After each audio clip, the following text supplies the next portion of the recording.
What's up, everybody? It's your boy TGK back with another reaction video. Today we're going to react to B-Ball Breakdown, one of my favorite channels when it comes to breaking down basketball, man. They got good content over there.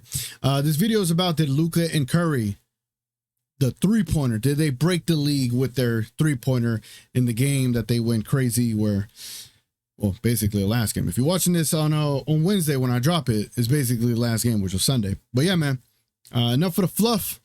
Let's get to the stuff. Also, if y'all don't mind considering liking the video right off the top. If y'all been enjoying this content, man, I'll keep doing this stuff, and it's good. It's having a good time. Also, consider subscribing, all that good stuff as well, man. Anyway, let's get it going. This might be the moment. Here we go. If we're looking for ground zero when fans of the NBA decided it was the last straw that broke the camel's back, this heavily contested three from a 25% shooter while no teammates moved to get open for him was a doozy. And it directly led to the fast break that became the first nail in the coffin for the Warriors as the Mavericks saw BP's contested corner three and raised them with an open corner three of their own to push the lead to double digits. Yeah. And yet, these two teams broke the all-time record for three-point makes combined in one of the wildest games of the season. We were treated to a dizzying display of deep discharges that certainly kept us entertained, but is this the What a pass. What a pass. epitome of what's wrong with the NBA? Is this why ratings continue to go down? What is it about these shots that has everyone throwing up their hands in disgust and taking to social media to complain endlessly? It could be these types of threes, the ones where a player never passes the ball once before stepping back into a heavily contested heave that doesn't get anywhere near the rim. Luka wasn't the only culprit, since Steph does these on the regular, and this one was closer, but you can see him trying to foul bait the refs once he realized the shot had no chance. The thing is, with a guy like Luka, while he might shoot several of these types of threes a game where his teammates don't do much but stand and watch, he'll get hot and nail the same type of shot like he did here to extend the early lead over the Warriors. And if there's anybody who has earned the right to take pretty much any type of three he wants, it's Wardell Stephen Curry II. No matter if he hasn't passed or the defender is all up in his face. The problem is, for every ugly possession where the ball or the players don't move much at all and leads to a contested three that is a foot off its target, the randomness of the long rebounds leads to some crazy stuff, like this scramble to the corner with guys diving and flailing out of bounds while Waters audaciously lets this one fly, leading to all manner of feelings. That was a crazy play. By the way, B-Ball Breakdown always has a crazy good intro. I hate stopping it because it's just like he cooking right now, you know. But yeah, just shout out to B-Ball Breakdown, man. Always gets great content. Thing that doesn't happen very often is a matchup between the team that passes the most. Damn, I did not know that. Damn, my fault. And the team that passes the least. But even though the Mavericks don't seem to share the rock that much, they certainly knew how to leverage their offense to generate a lot of good looks in this game. The roll man becomes a pivotal part of generating threes, since passing it to him generally forces an extra defender to bump down in help rotation. That makes it easy for Lively to kick it out on a good angle to Luka, who is wide open for this catch and shoot. The Warriors are also well versed in the value of leveraging the outsized focus on Steph as a ball handler. When two defenders go to him, the short roll is open, the Mavericks get caught with two defenders rotating there to help, and Draymond gets a wide open shot that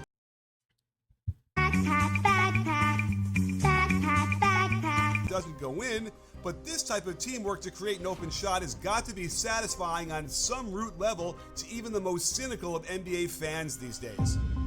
Golden State treated us to two consecutive possessions of the same play that combined a little bit of everything as they released the pressure to the wing first, then hit the roll man, forcing the defense into an untenable position as Kuminga knocks down the wide open three. That was a great play to get that wide open three. I mean, watching this game live, you just saw nothing but great play calls or great shot making. It was just ridiculous shot making this entire game, but that play right there was pretty nice. That was really nice. If it ain't broke, don't fix it, and the quick ball movement to find the opening has got to connect with anyone who's ever played the game and knows what sharing the ball like this feels like. And you wouldn't have guessed that the Mavericks don't pass the ball that much after seeing how often they utilize the roll man. Steph needed to bump down to stop Lively, but doesn't get back fast enough to stop Klay Thompson from getting the one more pass and nailing the jumper. That was just as good of a play there. It's really hard to guard in the NBA, man, when you consider everything. Like if you're gonna double Luka and leave Lively wide open and your tag man is Curry, yeah, you're asking for trouble. You're asking for help too, and you're gonna give up a wide open three. And when you got Klay on one side and Kyrie on the other, that's recipe for disaster defensively. When the Warriors adjusted to cover the corner better with Wiggins in good position, Grimes does an excellent job to attack on a catch with a jab cross, catching Trace Jackson-Davis over pursuing back into the paint, and Kyrie getting a wide open shot that practically goes in before riming out. Yeah. And how could anyone get frustrated when a team ruthlessly hunts out the biggest advantage they can find, not settling for a semi-open shot when they can make one more pass at the short corner three? And there are coaches out there today who are showing this clip to their teams as a demonstration. Great play. That entire play was great. But what I love the most is that Omax didn't just shoot it. He dribbled, passed it to open man, that open man, pass it to Mr. 5, number 5, Quentin Grimes. For how offense should run. Yeah, that was great. There's also a big difference between watching these plays on a screen versus being in the arena. Over the that back. surely affects how you feel about the game, and that's why you need SeatGeek. All right, let's push ahead. There we go. Despite the good shot to bad shot ratio being somewhere around 2-to-1. The best threes are usually after offensive rebounds when the defense is completely scrambled and the pass comes from the basket area, allowing the shooter to be aligned to the hoop and shoot it without dribbling. This Luka shot with 12 seconds in the shot clock with 2 guys on him was one that would upset even the most casual fan, but it directly leads to the best three-point shot they're ever going to get. Yeah. Another great opportunity to get an open three is in transition before the defense can get set, and as long as the shots are open, these are great shots. Yep. If they're not going in off the break, they're valuable because there are more opportunities to grab the offensive rebound, and guess what? That's where the Mavericks again generate a great three for Klay when he's lost in the scramble. Look at that. Possession. Look at that. Shots get balanced out a little bit with the ones that people and coaches don't like. The biggest change in role player shot profiles in the modern era is the unleashing of the three-point shot from them. Back in the day, they would have shot long twos and whatever they could find around the basket. Now, we'll get no pass possessions from guys like Pajemski, who shot this with 15 seconds left on the shot clock. That's crazy. The Warriors do it again when Steph gets a little caught up in an individual matchup with his former Splash brother. There is no movement or passing, and Waters isn't really open in the deep corner and heaves this up with 12 seconds on the shot clock. However, they were in good position for the offensive rebound, and Wiggins got a wide open three but passes it up for an even better shot caused directly from that corner three. Yep. The explosion of off the dribble threes might be the biggest problem, since this is where you'll see 4 shots under duress and hardened bricks that might hurt a poor rebounder near the basket. Luka gave us one of these in the fourth on another no-pass, 9-dribble step back with Kuminga in his face that ends up being short and gives us all a little bit of a stink face. Wiggins brings it up and doesn't pass it, and it's hard to argue when you've got 5 feet of space to shoot this shot that it's bad, but the results can clearly affect how we feel when shots miss by this much. Oh, okay. I get what he's trying to get across here is that, you know, it's one thing whenever like your star players are taking shots, but when your role players are taking shots and they're taking them off of a dribble, like your star players should be, she's trying to get to the idea that that might be what's affecting the league. And I could see it too. Like, why would I want Omax dribbling the ball, not pass it, and then just pull up for 3, right? Like that's bad basketball. And that role should really be regarded for your shot makers and shot creators. And so is Wiggins in that category? I don't know, right? Is Wiggins in that category? I'm not sure. I don't know if he's built that rep that he could just dribble and pull up, but I get what he's getting at, right? Like Waters, for example. I don't know who the hell that was until I saw that game. But he was chucking them. He was chucking them. He was shooting shots like he was the star player that is allowed to shoot those shots. So Does it ruin the experience for me though? I don't think that's what ruins the experience, the watching experience. Like, I think this is going to be one of the weirdest things to figure out. What is the actual issue for the viewers, for the viewing experience for the NBA right now? I don't know. I enjoy it. And maybe because my team is good, I enjoy it. But for the rest of the league, I'm fully aware that there's, you know, teams out there that are not as good and are not as fun to watch. You know, so maybe the Mavericks are just very lucky to have Hall of Famers up and down the roster, you know? So let's continue. In the best of times, players who are in big head mode will make half their shots, which means that even when great shots are generated, they'll miss more often than not. Maybe this also subconsciously affects how the viewers perceive the three-point shot, both because of the success rate, but by how much they miss. Let's face it, shooting a shot from 25 feet away with potential defenders lurking is a very difficult thing to do consistently. Even an elite shooter will clang multiple shots a game off of some nice ball movement too. So, I mean, that'd be one thing if you were talking about the game where they missed like 70 shots, right? In this game, the Mavericks were like shooting, I forget, 54% from three. The Warriors are shooting 50% from three. I'm just not sure if this is the game you want to make that argument for. You get what I'm saying? Like, and I know he's showing all the highlights of the missed shots, but half of the threes that were attempted, they were made, you know? So I don't know. I don't know if that's the approach I would have taken here. I probably just would have more so highlighted all the great threes that were taken and made, as difficult as they were or as open as they got because of the great offensive schemes they had. But to like make it a point to point out the misses is the reason why people ain't watching. Well, ain't no team gonna shoot 100%, you know? So I don't know. Feels like a little miss here. it's perfectly understandable that people would walk away from watching a typical NBA game after seeing some of these misses and say to themselves, hey, there's something wrong here. But maybe we're not recognizing enough of the beautiful game that the Warriors and Mavericks treated us to. Thank you. See? I like the way he tied it back. I was getting to a point where I was like, wait up. I feel like you're missing the point here, and he brought it back. All right, he saved it for me. All right, cool. Here, Golden State breaks into their patented low post split with Draymond on the block and Curry coming off of two screens.